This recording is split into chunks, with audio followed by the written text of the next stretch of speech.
Dear friends, welcome to impressive study मंच। आज की इस वीडियो में हम लोग मैथमेटिक्स का एक टॉपिक, किसी भी संख्या का वर्गमूल हम बहुत कम समय में कैसे निकाल सकते हैं।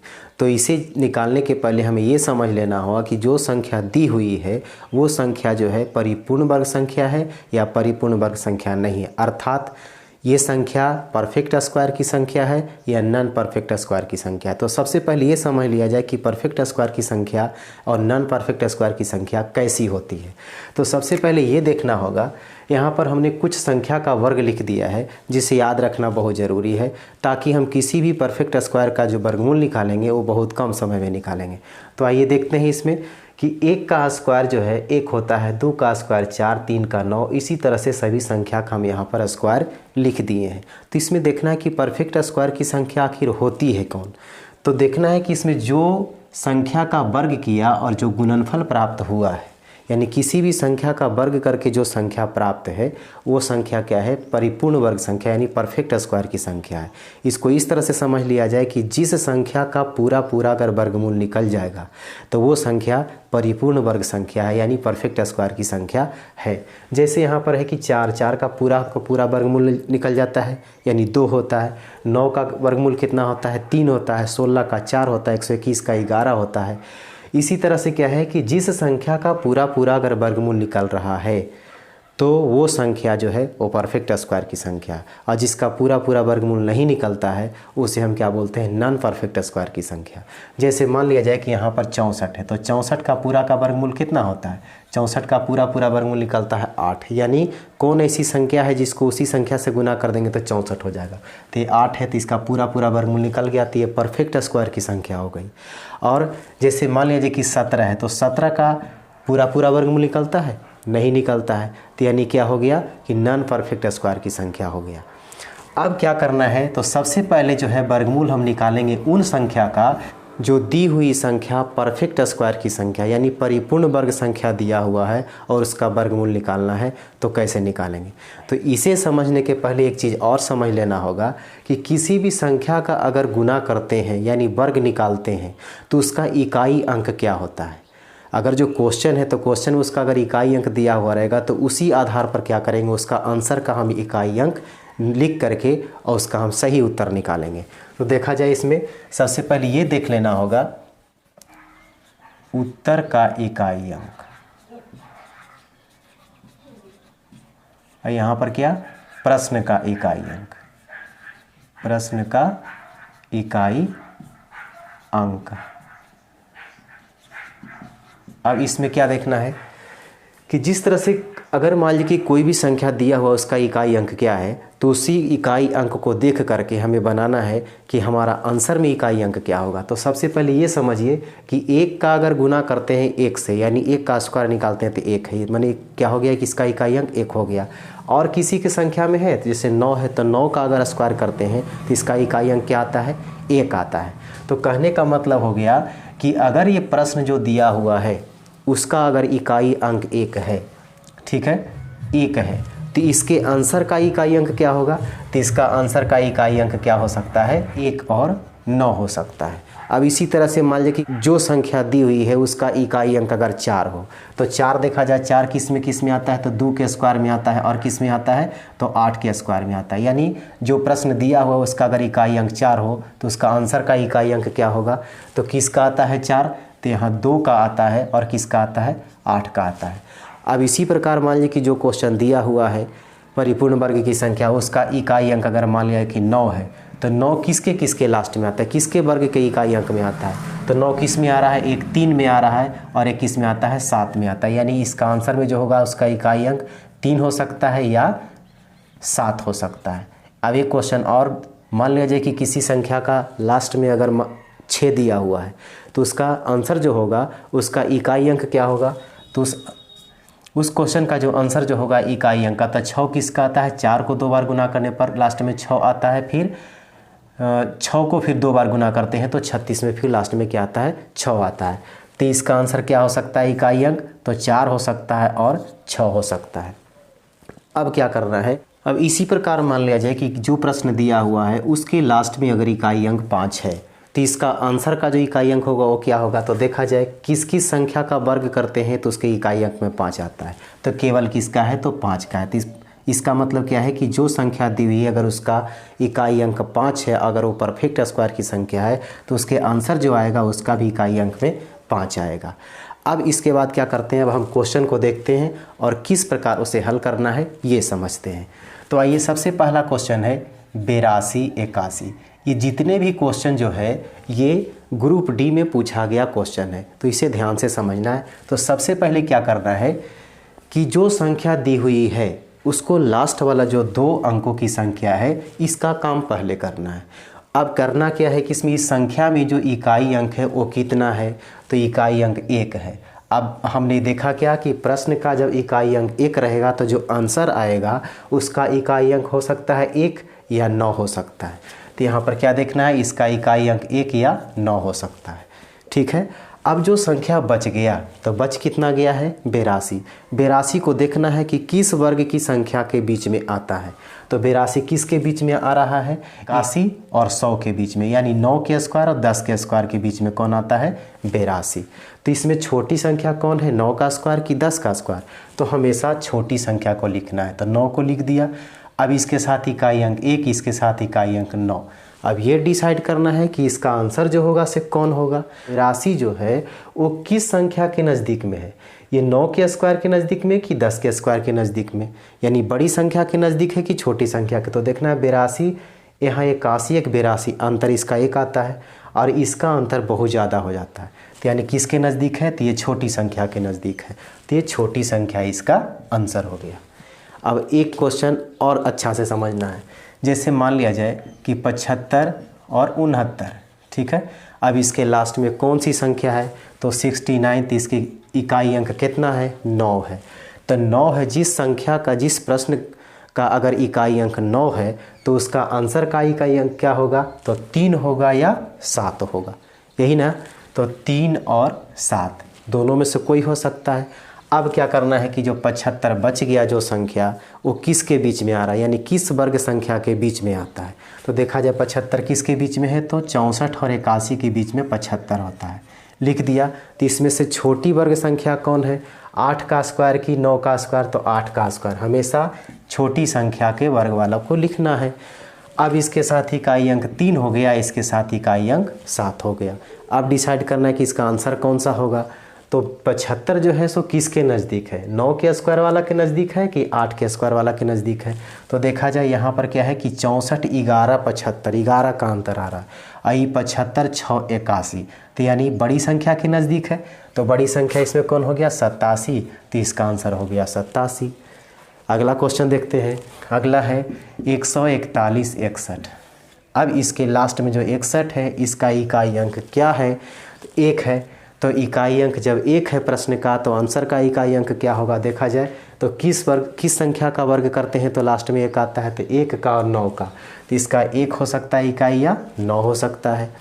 अब जो संख्या बच गया तो बच गया 141। तो 141 किस वर्ग संख्या के बीच में आता है, तो 141 किसके बीच में आ रहा है, तो 121 और 144 के बीच में आ रहा है 141। तो इसमें से किसका स्क्वायर छोटा है, 11 का कि 12 का, तो हमेशा छोटा के लिखना है। तो 11 का, तो 11 का लास्ट में क्या हो गया, 1 और 11 का लास्ट में हो गया 9। अब इसमें से कौन संख्या इसका आंसर होगा, तो देखना है कि 141 किसके नज़दीक है, 121 का कि 144 का। तो 144 के नज़दीक है, तो बड़ी संख्या हो गया, तो यानी बड़ी संख्या इसका आंसर हो गया। अब थोड़ा सा रफ्तार में करेंगे। जैसे मान लिया जाए कि 108, 16 इसका है और लास्ट में 16 है। तो 16 है तो लास्ट में इकाई अंक 6 है 16 का। तो 6 किस में आता है, किस संख्या को वर्ग करने में 6 आता है, तो एक 4 का आता है, एक 6 का आता है, यही है ना। तो अब क्या करना है, 108 जो बच गया, 108 किस वर्ग संख्या के बीच में आता है, तो 108 किस के बीच में आ रहा है, देखिए 100 और 121 के बीच में आ रहा है, 108 आ गया। अब यहाँ पर ये चेक करना है कि इसमें से छोटी वर्ग संख्या कौन है, 10, तो 10 लिख दिया, यहाँ भी 10, इसका इकाई अंक 4, इसका इकाई अंक 6। अब चेक करना है कि इसका छोटी संख्या आंसर होगा कि बड़ी संख्या आंसर होगा। तो 108 किसके नज़दीक है, ये 108, 8 का अंतर है, यहाँ 13 का अंतर है, तो छोटी संख्या के नज़दीक है, छोटी संख्या आंसर हो गया। इसके बाद अगला क्वेश्चन अगला क्वेश्चन है कि 46 24, इसमें देखा जाए लास्ट में जो 24 इसका इकाई अंक कितना है 4, तो किस संख्या का वर्ग करते हैं तो उसका इकाई अंक 4 आता है। किसका आता है, एक 2 का और एक 8 का। अब जो 46 है वो किसके बीच में है, तो 46 किसके बीच में है, 36 और 49 के बीच में 46 है। उसमें से छोटी वर्ग संख्या कौन है, 6, तो यहाँ 6 लिख दिया। 6 का इकाई अंक 2 और एगो का 8।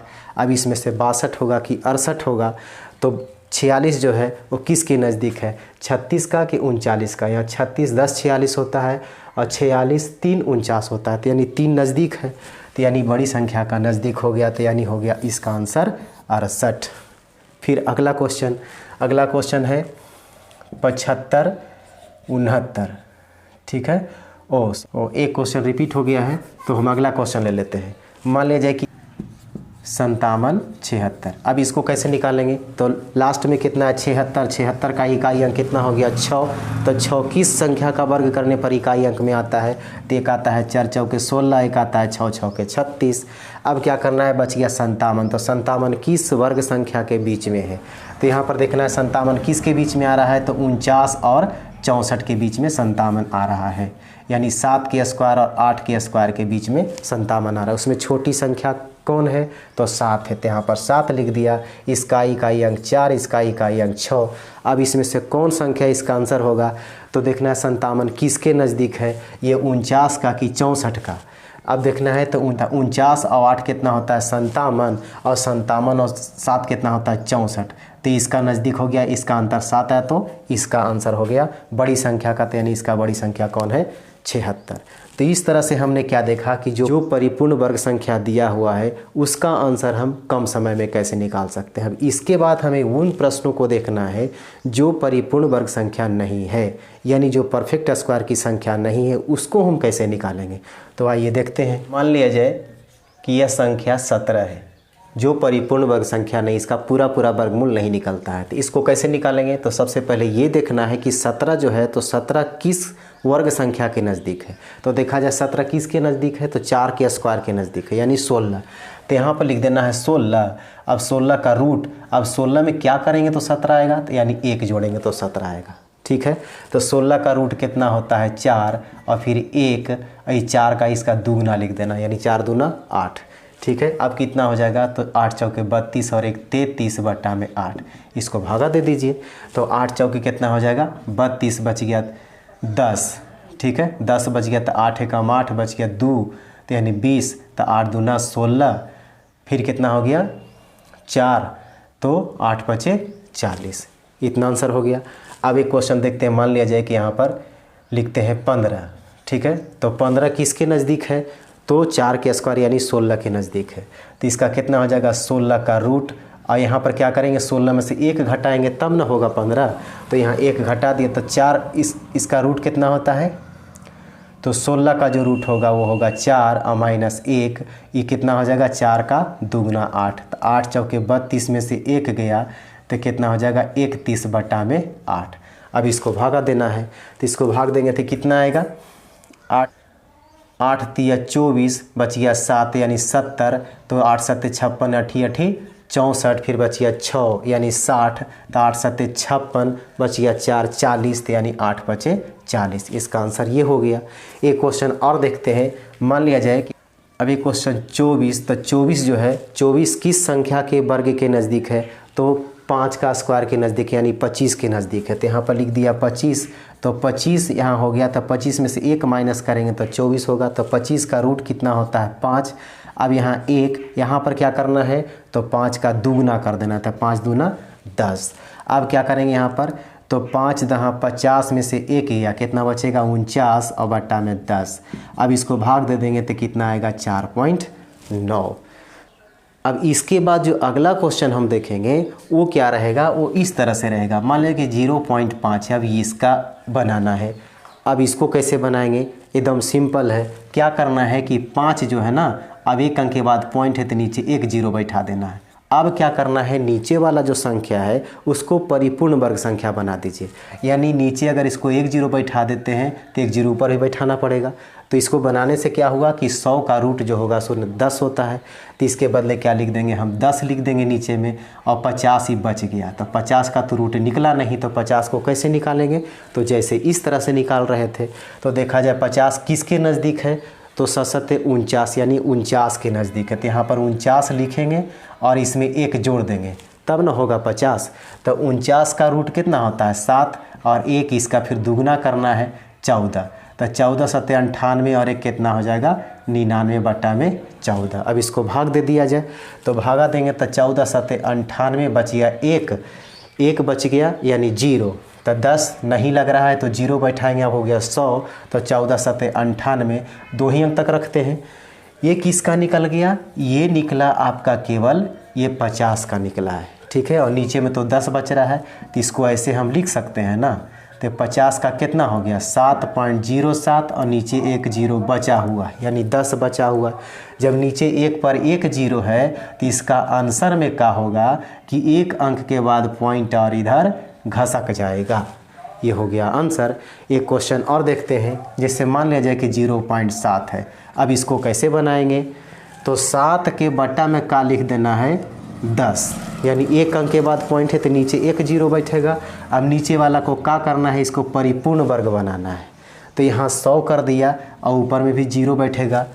अब हो जाएगा यहाँ पर 70, आई 10 100 का रूट हो जाएगा 10। तो 70 को कैसे निकालेंगे, 70 किसके नज़दीक है, तो देखा जाए 8 8 64, 64 के नज़दीक है कि 81 के नज़दीक है। तो 64 और 6 70 होता है, और 70 और कितना है यहाँ पर 11 81 होता है। तो 64 नज़दीक है, तो 64 यहाँ लिखेंगे, और 64 में क्या करेंगे 6 जोड़ेंगे तो 70 होगा।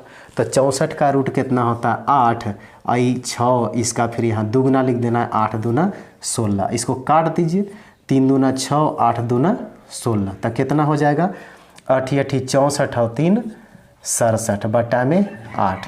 अब क्या करना है, इसको भागा देना है। तो 8 8 64 बचिया कितना 3, तो 30 हो गया। तो 8 3 24, फिर बचिया कितना 6, 60 हो गया। तो 8 7 56 बच गया 4 40, तो 8 बचे 40। ये किसका हुआ, ये हुआ केवल 70 का। तो इसको हम इस तरह से लिख सकते हैं कि 70/10 रूट 70/10। तो रूट 70 का कितना आया है 8.375 बट्टा में 10। अब क्या करना है, नीचे 1 0 है तो 1 अंक के बाद क्या होगा पॉइंट घसक जाएगा, यानी यहाँ पर चला आएगा। तो इस तरह से हम लोग क्या किया कि जो परिपूर्ण वर्ग संख्या है, जो परिपूर्ण वर्ग संख्या नहीं है, दोनों का हम वर्गमूल कैसे बहुत कम समय में निकाले हैं, इसके बारे में हम लोगों ने सीखा। अब इसके बाद जो है अगले वीडियो में हम अगला टॉपिक लेकर के आएंगे।